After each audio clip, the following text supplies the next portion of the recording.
अंडा करी बनाने के लिए एक पैन में 2 बड़े चम्मच तेल डालें।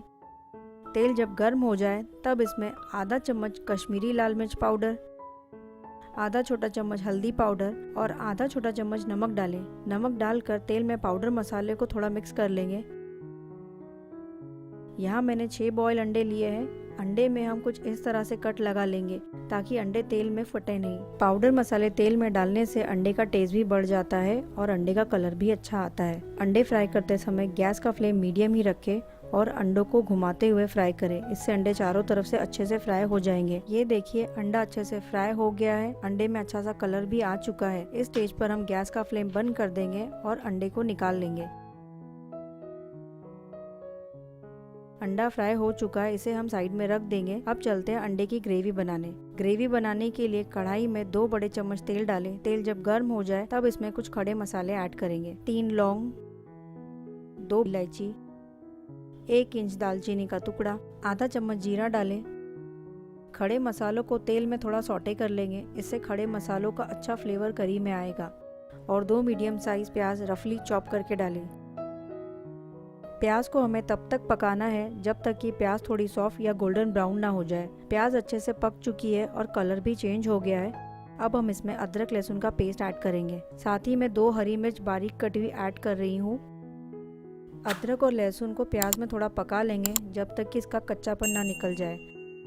अब हम इसमें पाउडर मसाले ऐड करेंगे। आधा चम्मच लाल मिर्च पाउडर, आधा छोटा चम्मच हल्दी पाउडर, 1 चम्मच धनिया पाउडर, आधा चम्मच गरम मसाला, आधा चम्मच काली मिर्च का पाउडर, आधा चम्मच जीरा पाउडर और नमक डालेंगे। नमक आप अपने स्वाद अनुसार डालें। सारे पाउडर मसालों को प्याज में अच्छे से मिक्स कर लेंगे। बस 1 मिनट ही पाउडर मसालों को प्याज में पकाना है, नहीं तो पाउडर मसाले जल जाएंगे।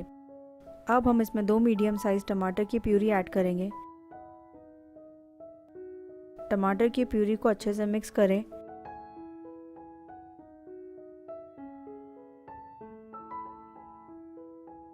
और ढककर 2 से 3 मिनट मीडियम फ्लेम पर पकाएं।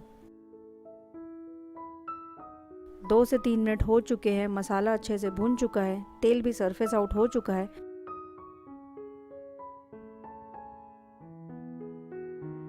इस स्टेज पर हमारा सीक्रेट इंग्रेडिएंट ऐड करेंगे। 1 चम्मच भुना हुआ बेसन मसाले में ऐड करेंगे। इससे ग्रेवी एकदम ढाबा स्टाइल थिक बनेगी। बेसन को मसाले में थोड़ा पका लेंगे। बेसन अच्छे से मिक्स हो चुका है। अब हम इसमें थोड़ा पानी ऐड करेंगे।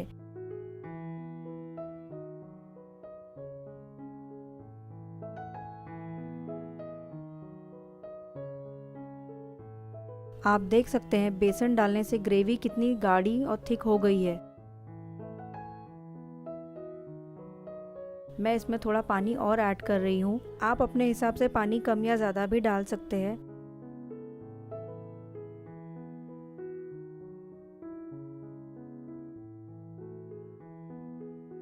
ग्रेवी में बॉईल भी आ चुका है।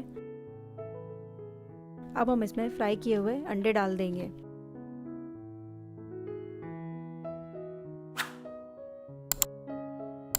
अंडों को ग्रेवी में अच्छे से मिक्स करें।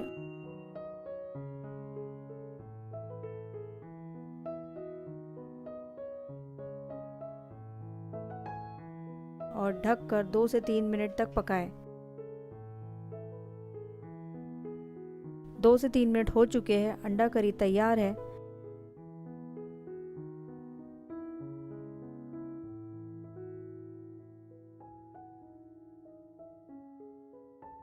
अब हम थोड़ा हरा धनिया डालकर मिक्स कर लेंगे। देखिए अंडा करी कितनी अच्छी बनी है। बिना कोई मसाला पीसे झटपट तैयार है ढाबा स्टाइल अंडा मसाला करी। मेरे घर की ये फेवरेट अंडा करी है। बहुत ही झटपट बन जाती है बड़ी आसानी से। तो आप भी इस अंडा करी को बनाकर ज़रूर ट्राई करें और मुझे कमेंट में बताएं कि आपको ये रेसिपी कैसी लगी। तंदूरी नान बनाने के लिए सबसे पहले हम एक बोल लेंगे। इसमें 1 गिलास पानी ऐड करेंगे। यह हल्का गुनगुना पानी है। साथ ही इसमें 10 ग्राम ड्राई यीस्ट ऐड करेंगे। थोड़ी चीनी डालेंगे, लगभग आधा चम्मच चीनी है, और थोड़ा नमक ऐड करेंगे। यीस्ट को अच्छे से मिक्स कर लेंगे और 5 से 6 मिनट तक ढककर यीस्ट को एक्टिवेट होने देंगे। ये देखिए 5 से 6 मिनट हो चुके हैं, यीस्ट अच्छे से एक्टिवेट हो गई है।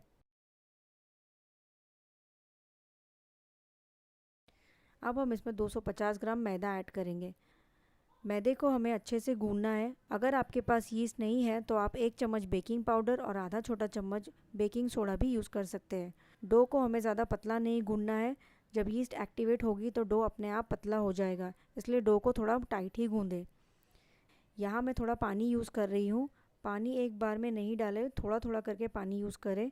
ये देखिए डो गूंद कर तैयार हो चुका है। इसमें थोड़ा ऑयल डालकर गूंद लेंगे।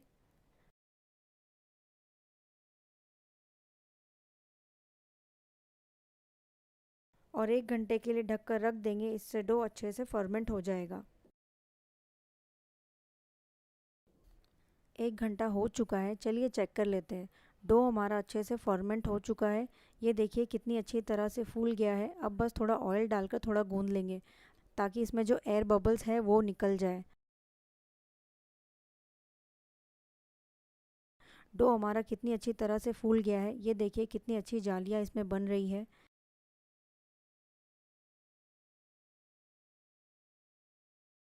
यहाँ मैंने एक प्लेट में थोड़ा मैदा डस्ट करके रखा है। इसे जब हम मैदे की लोइयाँ बनाएंगे तो ये चिपकेगी नहीं। अब हम इसकी बराबर साइज़ की लोई बना लेंगे। आपको जिस साइज़ की नान बनानी है उस साइज़ की लोई बनाएं। यहाँ मैं मीडियम साइज़ की नान बना रही हूँ। ये देखिए 5 से 6 लोई मैंने एक बार में बनाकर तैयार कर ली है। अब चलिए इसे हम बेल लेते हैं। यहाँ हम सूखा आटा थोड़ा डस्ट करेंगे और लोई को हाथों से थोड़ा फैला लेंगे और अब बेलन की मदद से नान को बेल लेंगे। ये देखिए यहाँ मैंने एक मीडियम साइज़ की नान बना ली है और मैंने एक प्लेट ले लिया है। इसमें मैं थोड़ा आटा डस्ट कर रही हूँ और अब जो नान बेल कर रेडी हो गई है वो इसमें रखते जाएंगे। आटा डस्ट करने से नान चिपकेगी नहीं। ये देखिए मैं आपको एक और नान बेल कर दिखाती हूँ। सेम प्रोसेस है, बेल कर प्लेट में रखते जाएंगे। यहाँ मैंने 3 नान बेल ली है। चलिए इसे तवे पर सेक लेते हैं। गैस का फ्लेम मीडियम ही रखें। लो फ्लेम पर बनाएंगे तो नान अच्छे से पकेगी नहीं और फूलेगी भी नहीं। जैसे हम रोटी सेकते हैं तवे पर, बस उसी तरह हमें नान को सेकना है। ये देखिए हल्के हल्के बबल आने लगे हैं, बस यही साइन है कि आपको नान को पलटना है। नान हल्की हल्की फूलने लगी है। दोनों तरफ से उलट पलट कर अच्छे से सेके। आप देख सकते हैं नान कितनी अच्छी तरह से फूल गई है।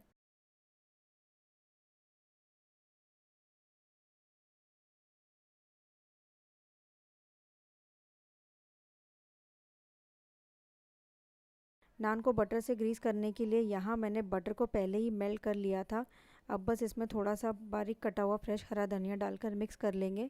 बटर का मिक्सचर हमारा रेडी हो गया है। चलिए नान को ग्रीस कर लेते हैं।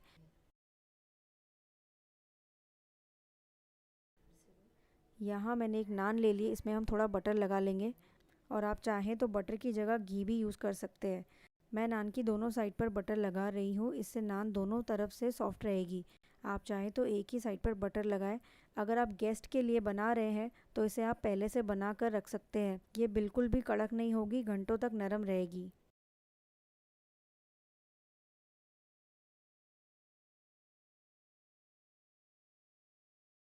चलिए मैं आपको दिखाती हूँ कि नान कितनी सॉफ्ट और फ्लपी बनी है और अंदर से भी ये एकदम सॉफ्ट ब्रेड जैसी है। इसे आप सर्व करें मटन करी के साथ या चिकन करी के साथ। अगर आप वेजिटेरियन हैं तो इसे आप पनीर की सब्ज़ी के साथ या दम आलू के साथ भी सर्व कर सकते हैं। रेसिपी पसंद आए तो वीडियो को लाइक करें, शेयर करें और मेरे चैनल को सब्सक्राइब करें। Thanks for watching.